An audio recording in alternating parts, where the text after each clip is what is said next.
View point. శరీరంలోని జీవక్రియలు నియంత్రించే ముఖ్యమైన ఎండోక్రైన్ గ్రంథుల్లో థైరాయిడ్ ఒకటే.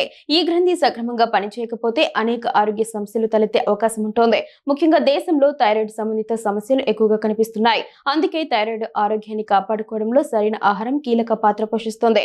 థైరాయిడ్ గ్రంథికి సంబంధించిన వ్యాధులు ప్రధానంగా రెండు రకాలుగా ఉంటాయి. థైరాయిడ్ హార్మోన్లు తక్కువగా ఉత్పత్తి కావడం వల్ల హైపోథైరాయిడిజం వస్తుంది. ఇది మహిళల్లో ఎక్కువగా కనిపిస్తుంది. మరోవైపు థైరాయిడ్ హార్మోన్లు అధికంగా ఉత్పత్తి అయితే హైపర్ థైరాయిడిజం ఏర్పడుతుంది.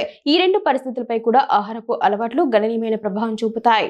మెడిటరేనియన్ డైట్ అయితే బెటర్. హైపోథైరాయిడిజం ఉన్నవారు మెడిటరేనియన్ డైట్ అనుసరించడం మంచిదని నిపుణులు సూచిస్తున్నారు. ఈ ఆహార విధానంలో పండ్లు, కూరగాయలు, బ్రౌన్ రైస్, ఓట్స్, బార్లీ, సంపూర్ణ గోధుమలు, గింజలు, నట్స్, ఆలివ్ ఆయిల్ వంటి ఆరోగ్యకరమైన కొవ్వులు, అలాగే బీన్స్, చేపలు, కోడి మాంసం, పెరుగు, చీజ్ వంటి ప్రోటీన్ ఆహారాలు ఉంటాయి. ఈ డైట్ లో ఉండే యాంటీ ఇన్ఫ్లమేటరీ లక్షణాలు థైరాయిడ్ ఆరోగ్యానికి మేలు చేస్తాయి. అలాగే ప్రాసెస్ చేయని సహజ ఆహారాలతో కూడిన పాలియో డైట్ కూడా ఉపయోగకరంగా ఉంటుంది. అయితే బ్రోకలీ, కాలీఫ్లవర్, ముల్లంగి, క్యాబేజీ వంటి క్రూసిఫెరస్ కూరగాయలను పచ్చిగా ఎక్కువగా తినడం వల్ల థైరాయిడ్ హార్మోన్ల ఉత్పత్తిపై ప్రభావం పడే అవకాశం ఉంటుంది. అయోడిన్ ముఖ్య పాత్ర. థైరాయిడ్ హార్మోన్ల తయారీలో అయోడిన్ కీలకమైన పాత్ర పోషిస్తుంది. అయోడిన్ లోపం హైపోథైరాయిడిజానికి ప్రధాన కారణాల్లో ఒకటిగా భావిస్తారు.